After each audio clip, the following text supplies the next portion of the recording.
అందరికీ నమస్కారం. నమస్కారమే కదండి మన సాంప్రదాయపు సంస్కారం. కల్కితో కబుర్లు, సరదాగా కాసేపు. Like, share and subscribe. Hi అండి. ఇవేంటో తెలుసా? కలింకాయలండి. ఈ కలింకాయలతోటి మనము పచ్చడి చేసుకోవచ్చు, పప్పు చేసుకోవచ్చు, అలాగే నిలవ పచ్చడి కూడా చేసుకోవచ్చు అండి. టొమాటో నిలవ పచ్చడి అలా చేసుకుంటాం కదా, అలా నిలవ పచ్చడి కూడా చేసుకోవచ్చు. ఈ కలింకాయలు దొరికినప్పుడు తీసుకొని అన్ని వంటలు చేసుకొని ఎంజాయ్ చేయండి. చాలా బాగుంటాయి కలింకాయలు, పుల్ల పుల్లగా. ఇవే మనము బేకరీస్లో, స్వీట్స్లో వాడతాం కదండి, చెర్రీస్. అవి కూడా దీంతోనే చేస్తారండి. చెర్రీస్ కూడా దీంతోనే చేస్తారు. పెద్ద కలింకాయలతోటి మనము ఇప్పుడు పప్పు చేసుకుందాం. దీనికి మనం ఏం చేయాలంటే దీన్ని హాఫ్ చేసుకోవాలండి. ఫస్ట్ మనం ఇది హాఫ్ చేసేసుకొని ఒక బౌల్లో వేసుకుంటూ వచ్చేద్దాం.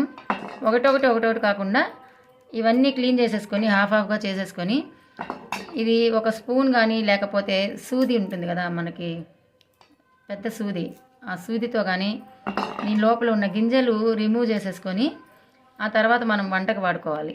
సీజన్లో దొరికినప్పుడు ఇవి ఎక్కడ దొరికినా కూడా తెచ్చుకొని చేసుకోండి.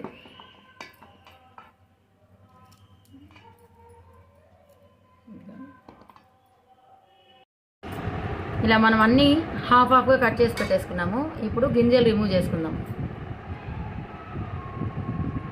ఇలాంటివి వచ్చేస్తుంది. ఇలా సైడ్లో వేసేసుకొని ఈజీగానే వచ్చేస్తుందండి. ఇలా స్పూన్తో ఇలా తీసేసుకుంటే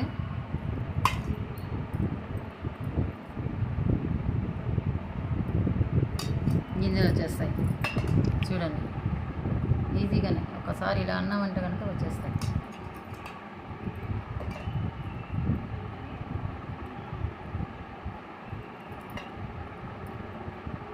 ఈ గింజలు తీసుకునేదే ప్రాసెస్ అండి. ఇందులో ఈ గింజలు తీసేసుకొని సిద్ధం చేసుకున్నామంటే కనుక తొందరగా, అసలు ఇవి తొందరగా కూడా మెత్తగా అయిపోతాయి. వేడి మీద తొందరగా ఉడికిపోతాయి. ఆయిల్లో వేసినా కూడా తొందరగా మగ్గిపోతాయి. పుల్లగా ఉంటుంది, చాలా టేస్టీగా ఉంటాయండి కలింకాయలు.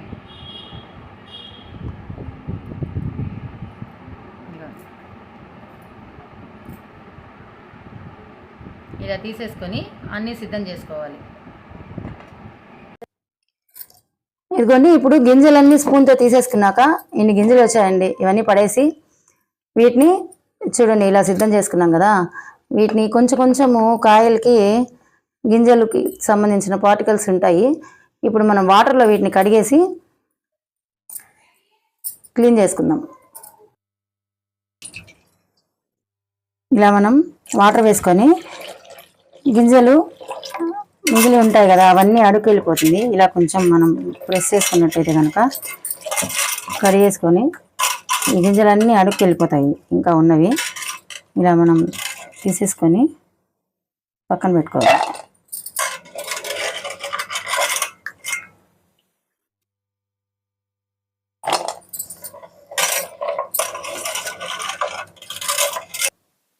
చూడండి, ఇలా మనం క్లీన్ చేసేసుకొని ఇప్పుడు గింజలన్నీ కొద్దిగా కాయలకున్నవన్నీ కూడా వాటర్లోకి వెళ్ళిపోయాయి. చూడండి, ఇంకా మిగిలిన గింజలన్నీ వాటర్లోకి వచ్చేసాయి. ఇప్పుడు మనం వంట చేసుకోవడానికి ఈ కలింకాయలు సిద్ధం. ఈ కలింకాయలని కొన్ని ప్రాంతాల్లో వాక్కాయలు అని కూడా అంటారండి. వాక్కాయలు, మా ప్రాంతంలో అయితే మేము కలింకాయలు అంటాము. మనం కలింకాయల పప్పు చేసుకుంటున్నామండి. కలింకాయల పప్పు కోసం 2 గ్లాస్ కందిపప్పు కడిగి పెట్టుకోవాలి. చిన్న గ్లాస్ అండి ఇది, టీ గ్లాసు. ఈ గ్లాస్తో మనం 2 కప్పులు కందిపప్పు వేసుకొని కడిగి పెట్టుకుందాం. గిన్నె కనబడుతుంది నాకు. పప్పులో ఇప్పుడు మనం 1 స్పూను పసుపు, కొద్దిగా వంట సోడా వేసుకొని నానబెట్టుకోవాలి. తర్వాత ప్రాసెస్ చూద్దాం. కలింకాయల పప్పు కోసం మనం పప్పు కడిగి సిద్ధం చేసుకున్నాం కదండి. అలాగే పచ్చిమిర్చి, టొమాటో, ఉల్లిపాయలు, వెల్లుల్లిపాయలు, అల్లము, కరివేపాకు సిద్ధం చేసుకోవాలి. ఇప్పుడు మనం కలింకాయల పప్పు కోసం పోపు సిద్ధం చేసుకుందాం. ఇప్పుడు మనం స్టవ్ పైన బాండలు పెట్టి 3 స్పూన్స్ దాకా ఆయిల్ వేసుకోవాలండి. అంటే పప్పుకు మొత్తం కావాల్సిన ఆయిల్ పోపులోనే వేసుకుంటాం అన్నమాట. 3 స్పూన్స్ ఆయిల్ వేసేసుకొని ఒక ఎండుమిర్చి వేసేసుకోవాలి. ఎండుమిర్చి వేసిన తర్వాత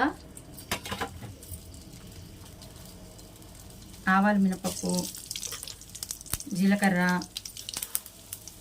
ఇవి పప్పుకి మెంతులు వేసుకోవాలండి. మెంతులు వేసుకుంటే చాలా టేస్టీగా ఉంటుంది. ఎండుమిర్చి వేసిన తర్వాత కరివేపాకు వేసేసుకోవాలి.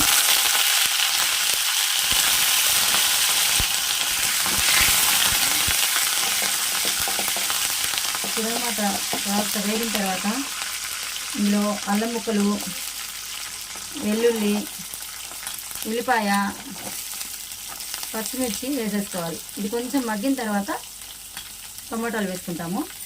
ఇందులో ఉల్లిపాయలు, వెల్లుల్లిపాయలు పూర్తిగా ఆప్షనల్ అండి. కావాల్సిన వాళ్ళు వేసుకోవచ్చు, లేకపోతే వెల్లుల్లి ఉల్లిపాయ స్కిప్ చేసేయచ్చు. కొంతమంది ఇప్పుడు ఉల్లిపాయలు, వెల్లుల్లిపాయలు తినడం లేదు కదా, ఇస్కాన్ డివోటీస్ కానీ లేకపోతే మెడిటేషన్ చేసేవాళ్ళు కొంతమంది ఉల్లిపాయ స్కిప్ చేసేస్తారు. కాబట్టి మీరు ఉల్లిపాయ, వెల్లుల్లిపాయ లేకుండా కూడా సేమ్ రెసిపీ చేసుకోవచ్చు. వెల్లుల్లిపాయలు ఎందుకు వాడుతున్నామంటే కొలెస్ట్రాల్ లెవెల్స్ తగ్గిస్తుంది, అలాగే బ్లడ్ సర్క్యులేషన్ పెంచుతుంది అనేసి డాక్టర్స్ చెప్తున్నారు. కాబట్టి ఉల్లి చేసే మేలు తల్లి కూడా చేయదు అనేసి పురాతన కాలం నుంచి నానుడి. కాబట్టి ఉల్లి, వెల్లుల్లి వాడుతున్నాము. కొంతమంది ఇప్పుడు ఉల్లి, వెల్లుల్లి వాడటం లేదు కాబట్టి పూర్తిగా స్కిప్ చేయొచ్చు. వద్దు అనుకున్న వాళ్ళు పూర్తిగా స్కిప్ చేయొచ్చు.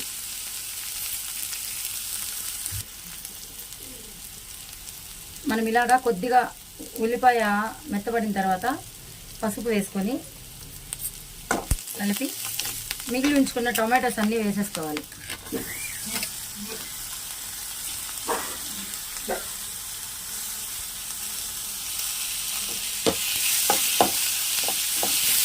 టొమాటోస్ మెత్తబడేంత వరకు కాస్త మూత పెట్టుకొని ఉడికిస్తున్నాం. టమాటాలు కొంచెం మగ్గిన తర్వాత మనం ముందే క్లీన్ చేసి పెట్టుకున్న కలింకాయలు ఉన్నాయి కదండి, గింజలు తీసేసి కడిగి పెట్టుకున్న కలింకాయల్ని ఈ పోపులో వేసేసేయాలి. ఇప్పుడు మనం కలింకాయలు దీంట్లోనే ఉడికించుకుంటాం. ఎందుకంటే పప్పులో పులుపు వేస్తే కనుక ఉడకదు. ఇప్పుడు మనం విడిగా ఇలాగా వేసేసుకొని కొద్దిగా మగ్గిన తర్వాత ఆయిల్ కొద్దిగా మగ్గిన తర్వాత వాటర్ వేసుకొని ఉడికించుకుందాం.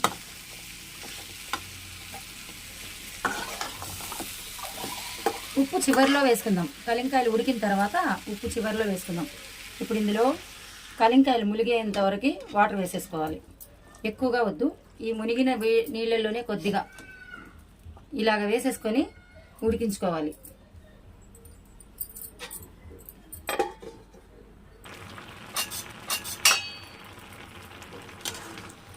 చూడండి, ఇలా కలింకాయలు బాగా ఉడుకుతున్నాయి. కొద్దిగా మెత్తపడిపోయిందంటే కనుక మనం స్టవ్ ఆఫ్ చేసుకొని మనం ముందే ఉడికించి పెట్టుకున్న పప్పు వేసేసుకొని కలిపేసుకుందాం. ఇంకొంచెం ఉడకాలండి, కలింకాయలు ఇంకొద్దిగా ఉడకాలి.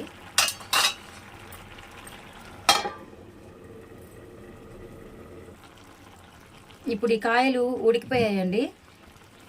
మనము పప్పులో వేసి కలుపుకునే ముందుగా ఈ పప్పు గుత్తి ఉంటుంది కదా, దీంతో చిన్నగా స్మాష్ చేసుకోవాలి. అంతే, నలిగిందా నలగలేదా అన్నట్టుగా పలుగా అంటే బాగుంటుంది. ఇలాగా మొత్తం ఒక్కసారి బాగా రుద్దేయకుండా నలుపుకోవాలి. అంతే.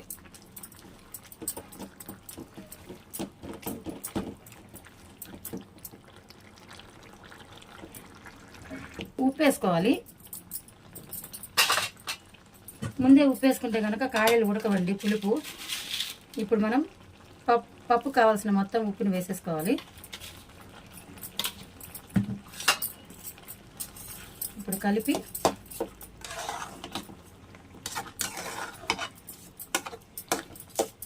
ఇలా కలింకాయలు బాగా ఉడికిపోయిన తర్వాత ఇలాగే చిదింపుకొనేస్తాం కదా, మనం ఇలా కూడా సర్వ్ చేసుకోవచ్చండి. దీన్ని కలింకాయలు పులగూర అంటాము. దీంట్లో మనము ముందే కడిగి పెట్టుకున్నాం కదా పప్పు బాగా ఉడికిపోయిందండి. ఉడికిపోయిన పప్పును బాగా కవం గుత్తితో చెరిపేసి ఈ కలింకాయల్లో ముద్దపప్పు వేసేస్తాము. ఇలా ముద్దపప్పు వేసేసి కలుపుకొని ఒక ఉడికి వచ్చిన తర్వాత దింపుకుంటే కలింకాయలు పప్పు అండి. ఇది పప్పు లేకుండా తింటే కలింకాయలు పులగూర, పప్పు కలిపి తింటే కలింకాయలు పప్పు. ఈ సీజన్లో మీరు ఎంతమంది కలింకాయలు తెచ్చి వంటలు చేసుకున్నారు కామెంట్లో తెలపండి. సీజనల్ ఫుడ్స్ ప్రతి ఒక్కటి తినాలండి మనము.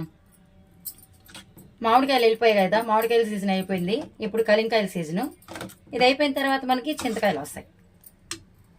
ఇప్పుడు ఈ పప్పు గిన్నెలో కొద్దిగా వాటర్, పప్పు గట్టిగా ఉంది కాబట్టి వాటర్ కలుపుకొని కొద్దిగా వాటర్ వేసుకొని కలిపేసుకుంటే కొంచెం ఉడికిన తర్వాత దించుకొని సర్వ్ చేసుకుందాము.